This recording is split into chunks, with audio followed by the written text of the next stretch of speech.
Dear students, welcome to Educate. Today we will be studying partnership and the chapter will be dissolution of a partnership firm, जिसमें कि पूरा business ही बंद हो जाता है और एसेट और लाइबिलिटीज को सारे सेटल करने के बाद एसेट को सेल कर देते हैं, लाइबिलिटीज को पे ऑफ कर देते हैं, जो पैसे बचता है उसको पार्टनर के बीच में डिस्ट्रीब्यूट करके ले जाते हैं. तो here will be doing the illustration 22nd.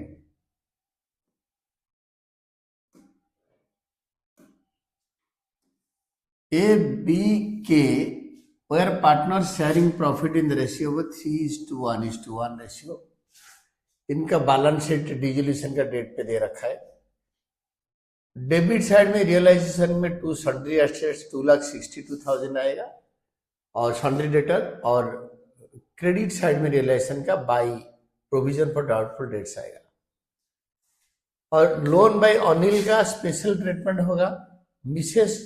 Loan by Mrs करम के वाइफ का लोन, तो वो नॉर्मली रियलाइजेशन के क्रेडिट में ट्रांसफर होगा और ये कैपिटल क्रेडिट में आएंगे. तो क्वेश्चन पढ़ते हैं. It was agreed that Anil to computer at his book value in settlement of his loan. तो आप क्या करोगे ना, सारे एसेट को एसेट साइड में ट्रांसफर करोगे.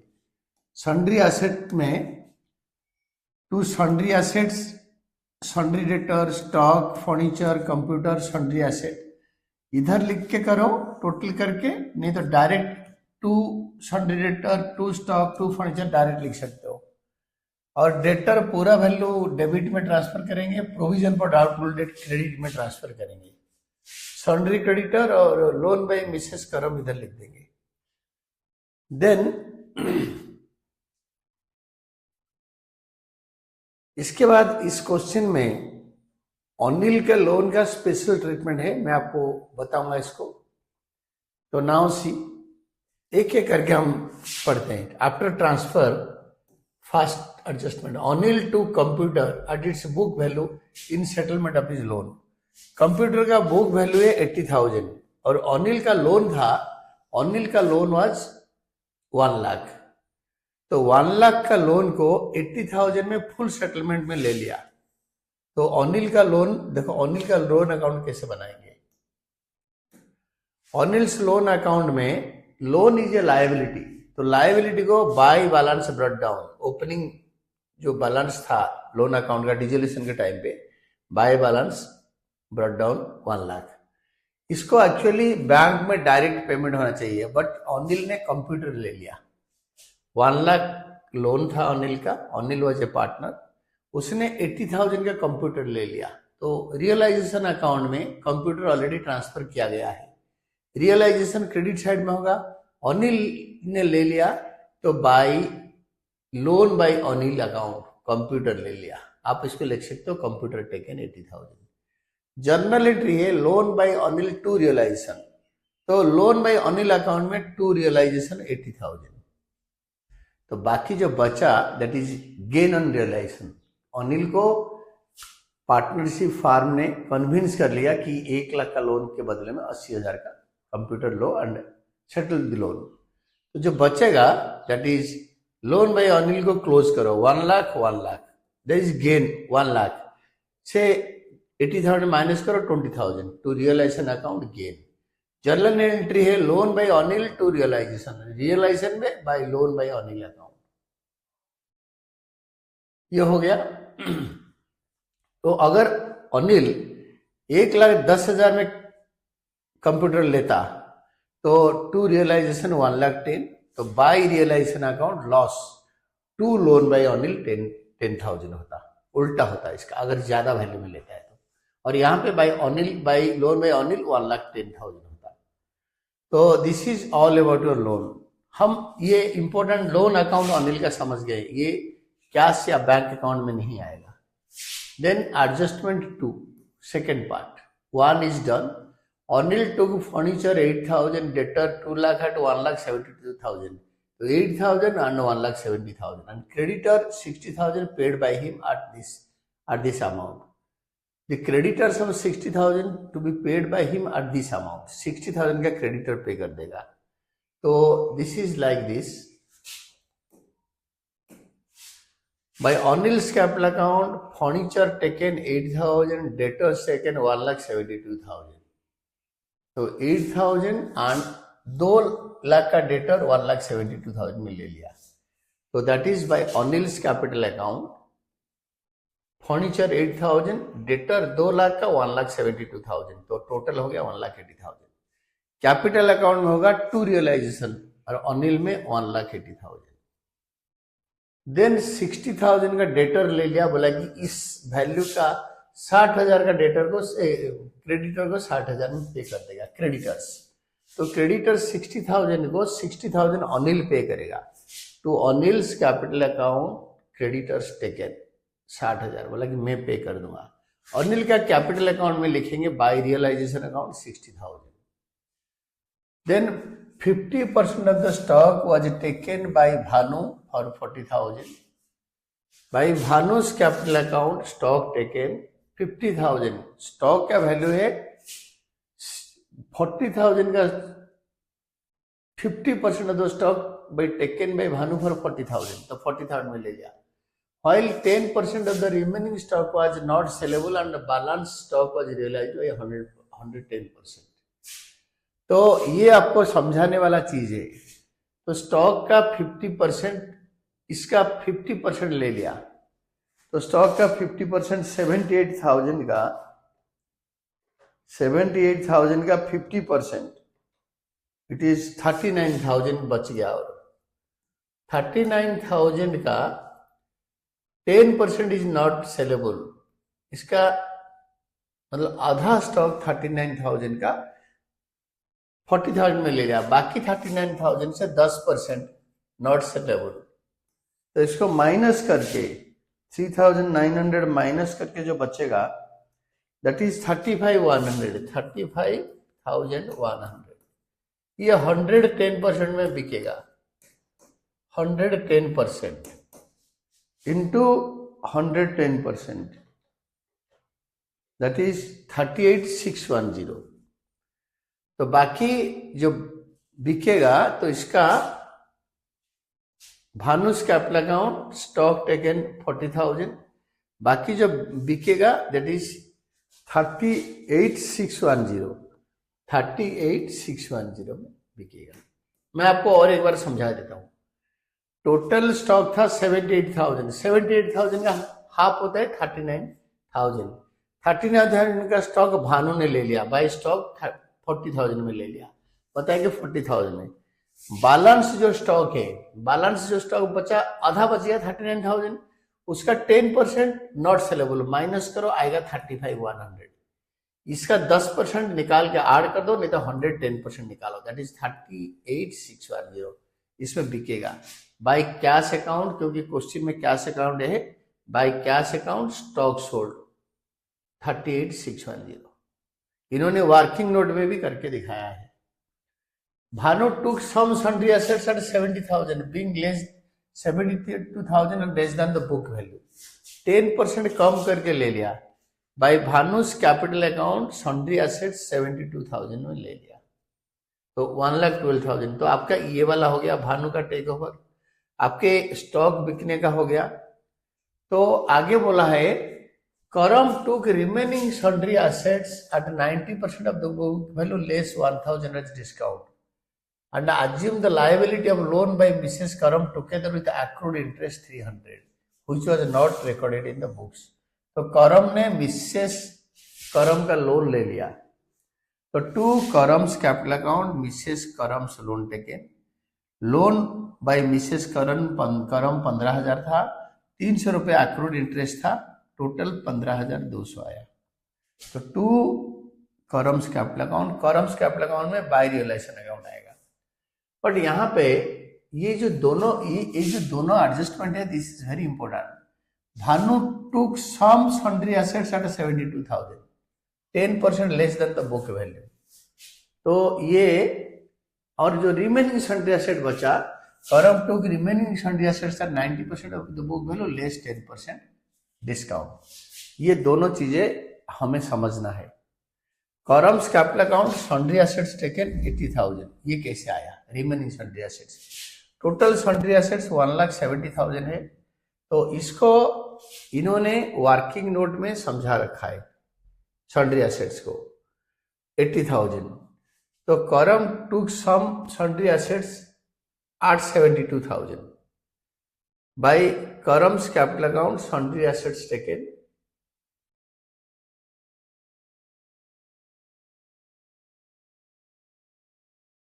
तो भानु ने 72,000 का सन्ड्री एसेट ले लिया, 72,000 में ले लिया, और बाकी जो सन्ड्री एसेट बच रहा है तो 72,000 में लिया, that is book value less 10%। तो मैं आपको समझाता हूं सन्ड्री एसेट्स का कैसे वैल्यू निकाला है, इसको अच्छी तरह बताऊंगा। Let's see calculation of book value of sundry assets taken by Bhanu. Book value of sundry assets taken by Bhanu 90% में दे रखा है, मतलब बुक वैल्यू लेस 90%। बुक में जो वैल्यू था उसके 10% कम करके 72,000 में लिया, तो 90% के लिए 72,000। यूनिटरी मेथड में 100% के लिए क्या होगा, बाई 90 इंटू 100, 80,000 का ले लिया। Total book value sundry asset का दे रखा है 1,70,000, उससे 80,000 का ले लिया, तो फिर चंदू कितने लेगा, बाकी 1,70,000 से भानु ले लिया 80,000, तो चंदू के लिए रह गया 90,000, which was taken by Chandu at 90%। तो 90,000 का 90% होता है 81,000 लेस 1,000 डिस्काउंट, तो 81 से 1000 माइनस करके 80,000 में ले लिया, और ये पार्ट मैंने आपको समझा चुका हूं। तो 80,000 में चंदू ने बाकी सन्ड्री एसेट ले लिया। तो चंदू कैपिटल अकाउंट में जाओ and try to understand Chandu का कैपिटल अकाउंट में देखो, by Chandu's capital account remaining sundry assets taken.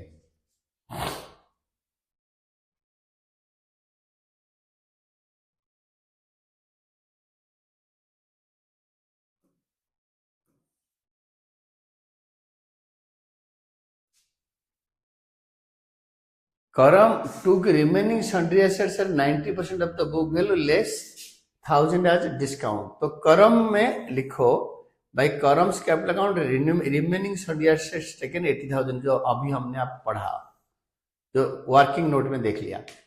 तो इसके बाद लोन का भी हो गया, द एक्सपेंसेस ऑफ डिसोल्यूशन 2700, तो टू यहाँ पे cash account expenses 2700। The remaining debtors are sold to a debt collecting agency at 50% of the book value। तो डेटर का 2 लाख से 2,62,000 से 2 लाख का ले गया था पार्टनर, ये जो लिखा है 2 लाख का डेटर का कितने में लिया, हमें उससे we are not concern about that. 2 lakh का डेटर को इन्होंने ले लिया 1,72,000 का, बचा कितना रिमेनिंग 62,000, वो 50% में ले लिया। तो by cash account debtors realised 31,000। 2,72,000 से 2 लाख माइनस करो, 2,62,000 से बाकी बच गया 62,000, उसको आधा रेट में ले लिया 31,000। हमारा कंप्लीट क्वेश्चन हो गया। इसके बाद रियलाइजेशन अकाउंट को टोटल करके क्रेडिट साइड में डिफरेंस आया loss by capital accounts loss transferred Anil Bhanu Chandu 3:1:1। तो हमें इस क्वेश्चन में दोनों चीजें बनाने के लिए बोला था कि प्रिपेयर रियलाइजेशन अकाउंट और लोन अकाउंट में अनिल, ये वेरी इंपॉर्टेंट क्वेश्चन है, अच्छी तरह इसको सॉल्व करना है। Then question illustration 23। तो बैलेंस शीट एफबी का दे रखा है, शेयर प्रॉफिट्स एंड लॉसेस 3:2 में दे रखा है, एंड इसमें बैलेंस शीट में सारे बैंक अकाउंट बनेगा, प्रोविजन क्रेडिट में ट्रांसफर होगा रियलाइजेशन का, डेबिट में डेटर ट्रांसफर होगा, बाकी नॉर्मल एसेट्स है, और लायबिलिटी साइड में क्रेडिटर रियलाइजेशन के क्रेडिट में, लोन बाय मिसेस है रियलाइजेशन के क्रेडिट में, वर्कमैन कंपनसेशन रिजर्व है, इसमें वर्कमैन कंपनसेशन लायबिलिटी है या नहीं देखो, तो there is no workman compensation liability. तो हम क्या करेंगे, ना वर्कमैन कंपेंसेशन रिजर्व को कैपिटल के क्रेडिट साइड में डिस्ट्रीब्यूट कर देंगे, क्योंकि वर्कमैन कंपेंसेशन लायबिलिटी है नहीं। देन बैंक लोन रियलाइजेशन के क्रेडिट में आएगा। लोन बाय बी का ट्रीटमेंट करेंगे क्वेश्चन में देख के, जनरल रिजर्व कैपिटल के क्रेडिट में डाल देंगे और कैपिटल अकाउंट के क्रेडिट में बैलेंस ब्रॉट डाउन लिखेंगे। तो इसमें देखो, A was to pay loan by Mrs A and take half of the investment at 10% discount. A Mrs A का लोन को पे करेगा, वो तो नॉर्मल है रियलाइजेशन के बाय में। B takes stock of book value 5000 for 6000 against his loan. तो लोन बाय बी वो 5000 का स्टॉक को 6000 में ले रहा है। वेरी इंपॉर्टेंट, इसको देखो। तो रियलाइजेशन अकाउंट में आपको बनाना है realisation capital, partners capital account and bank account. तो बाय लोन बाय जो बी का लोन है वो लोन स्टॉक ले रहा है, तो देखो इसको कैसे करेंगे। बैंक अकाउंट,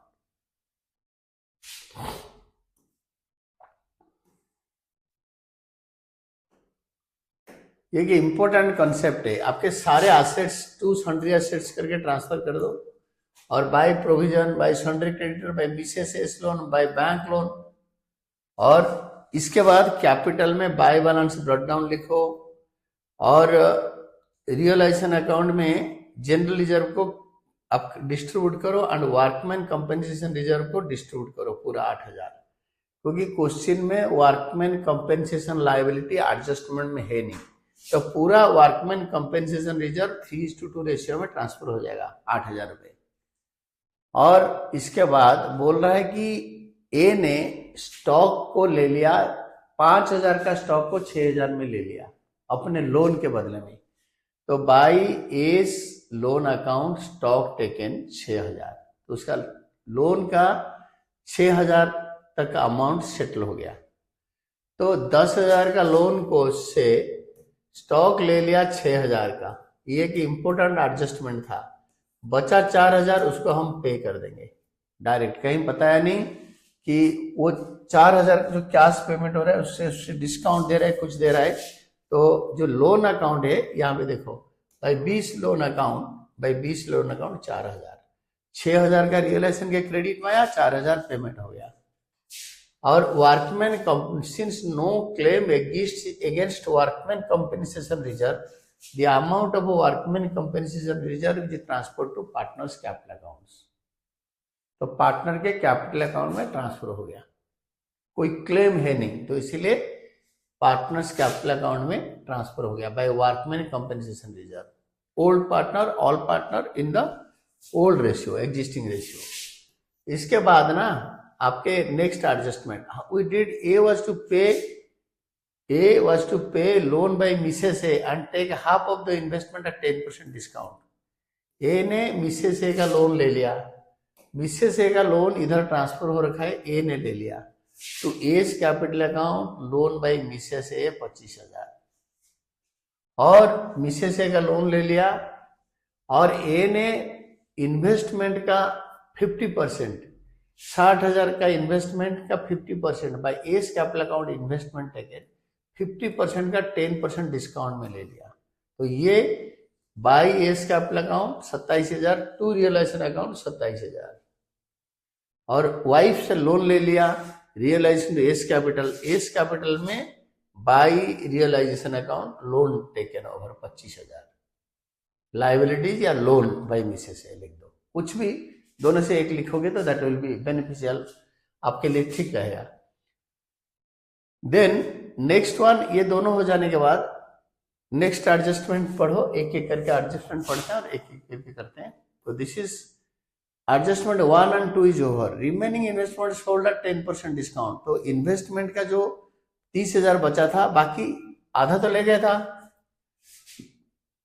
बी ने, तो बाकी जो बच गया था उसको 50% डिस्काउंट, 10% डिस्काउंट भेज दिया। 30,000 का 10% माइनस करो and write down by bank account stock taken, investment taken, investment sold 27,000, क्योंकि आधा तो पार्टनर ने ले लिया ए ने, बाकी जो आधा बचा उसको 10% डिस्काउंट में 27,000 में ले लिया। तो 30,000 माइनस 10% बिक गया। By bank account asset realised investment 27,000। Then 27,000 के बाद A and B agreed that B shall use farm's name for which we will pay 40,000. ये गुडविल है, यहाँ पे on recorded asset. By A's capital account, goodwill taken. By A's capital account, A ने ले लिया ना, B ने ले लिया. B will use farm name. A, B agreed that B shall use. तो B ने ले लिया. By B's capital account, goodwill taken 40,000. Realization में to realization account 40,000. Then next one is your plant and machinery realized 38,900. Building realized 1,20,000. By bank account, building and plant. By bank account, building realized 1,20,000, plant and machinery realized 39,800. Then next one is there is a car in the farm which was written up from the books. It was taken by A for 23,400. By A's capital account, car taken. By A's capital account, car taken 23,400. अब 27,000 and 23,400 इकट्ठे लिख सकते थे, but कोई problem नहीं है, अलग अलग लिखोगे. फिर to car account, to realisation account 23,400 A में लिखोगे. To realisation account car taken 23,400, एक अलग से एंट्री कर सकते हो. Then creditors for paid 90% in settlement of dues. Creditor 1,05,000 का 90% निकालो, पे कर दो. To bank account creditors paid 94,500 and expenses of dissolution 1,700. To realization account expenses 1,700. तो फिर इसके बाद आपके सारे एडजस्टमेंट कंप्लीट हो गया. तो what is to be done next, total करो रियलाइजेशन अकाउंट को, प्रॉफिट निकालो. प्रॉफिट को 3:2 में ए बी में डिस्ट्रीब्यूट करो, और बाय रियलाइजेशन अकाउंट प्रॉफिट को क्रेडिट में डिस्ट्रीब्यूट करके क्लोज कर दो. इसको टोटल करो. ए बी दोनों बड़ा है, तो डेबिट साइड को इसको ट्रांसफर करो डेबिट साइड में, और डिफरेंस निकालो टू बैंक, और बैंक में पेमेंट कर दो. बैंक में to balance brought down bank balance, to balance brought down bank balance लिखा. Asset totally realised. Creditor realisation account creditor को 94,500 पे करा. बैंक लोन 50,000 पे करेंगे, कुछ बताया नहीं बैंक लोन को, तो हमें पे करना पड़ेगा. और loan by B 1,700 realisation expenses. B 6,000 का ले गया था कंप्यूटर, और बाकी 4,000 हम उसको पे करेंगे. फाइनल पेमेंट जो इधर निकला by S capital B's capital करके, एस कैपिटल में ये डालेंगे, बीस कैपिटल का डिफरेंस डालेंगे, देन टोटल कर देंगे. It should always tally. अगर आपने कहीं पे क्वेश्चन में गलत कर दिया है कैलकुलेशन वगैरह, तब नहीं टैली करेगा. Then sundry assets, asset and sundry assets by preparing memorandum balance sheet. आपको एक sundry asset memorandum balance sheet बनाकर निकालना होगा. तो नाउ सी, आपके कभी कभार रियलाइजेशन के बारे में दिया होगा, एसेट के बारे में बताया नहीं होगा कि कितने एसेट आपके फार्म में है. How this was realised. ascertaining sundry assets by preparing memorandum balance sheet. Memorandum balance sheet कैसे बनाकर आपको सॉन्ड्री एसेट निकालना पड़ेगा. क्वेश्चन दिया हुआ है, उसमें एसेट नहीं है. Sometimes balances of partners capital accounts and other liabilities are given, but total of sundry assets is not given and value realized from the assets is given. Asset बेचने में कितने पैसे मिला वो दे रखा है, सॉन्ड्री एसेट्स का वैल्यू नहीं दे रखा है.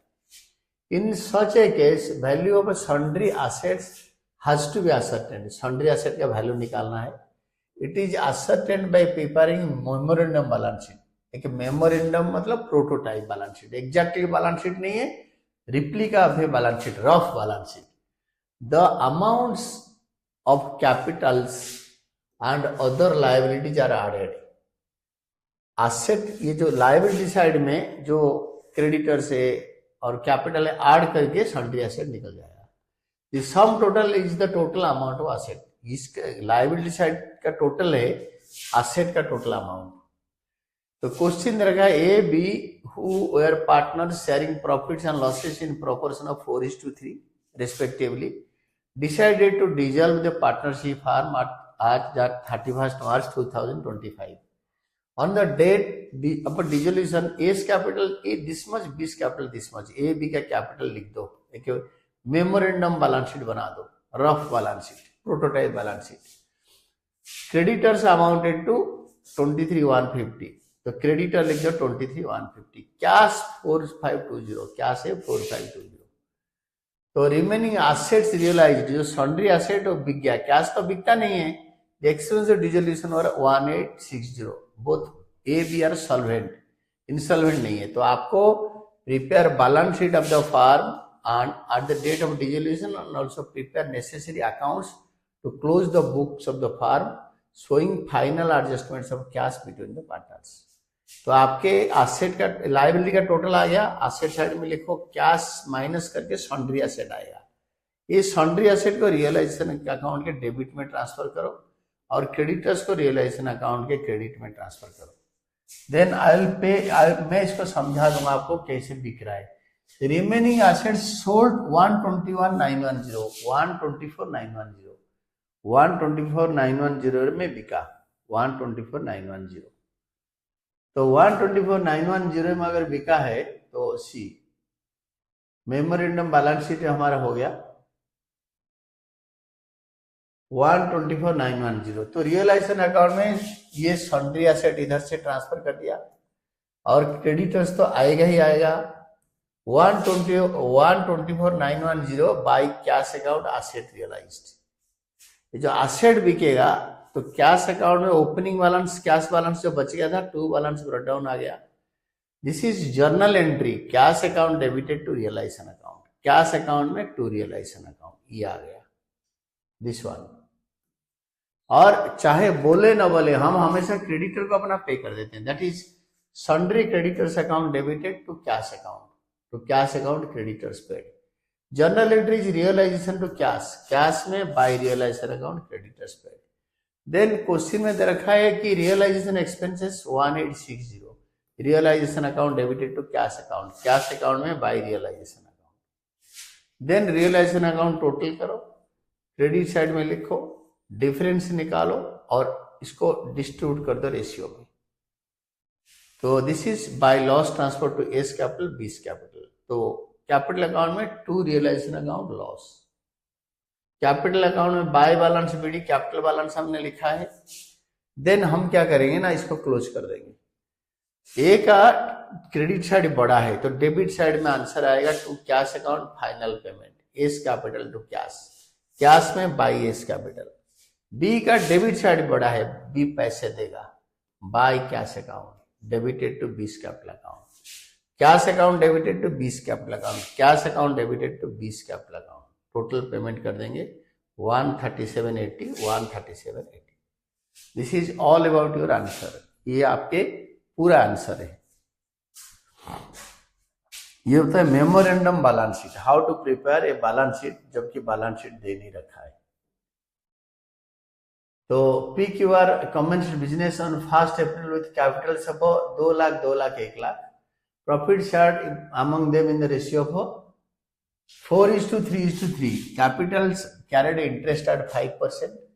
During the year, firm incurred loss of 1,50,000 before allowing interest on capital.